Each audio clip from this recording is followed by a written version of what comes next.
Neste vídeo eu vou mostrar para vocês como configurar notas ou observações nas propostas comerciais do sistema.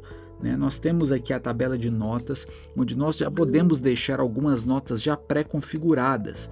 Então, por exemplo, essa nota suporte técnico, o texto dela diz: o orçamento inclui 30 dias de suporte técnico para correções e ajustes das funcionalidades associadas aos requisitos especificados neste orçamento. Então, supomos que todo o orçamento nós queiramos que essa nota seja incluída no final da proposta, para informar os nossos clientes de algumas cláusulas. Então são cláusulas contratuais, observações, coisas que dizem respeito ao negócio firmado entre a sua empresa e os seus clientes.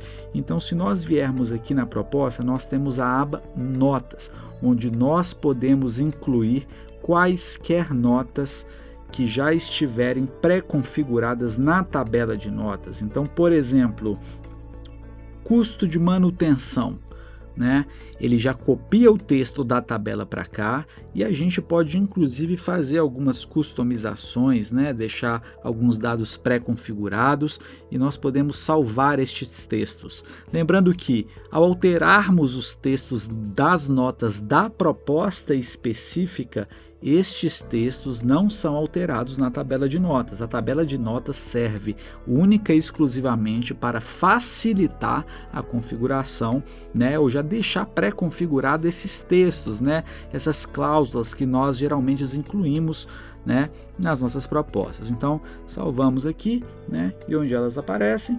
No bloco de observações da proposta. Então, percebam aqui, que este texto que se refere ao custo de manutenção está aqui, o texto que se refere aos tempos de desenvolvimento estão aqui, os textos são inseridos um a um no bloco observações da proposta comercial.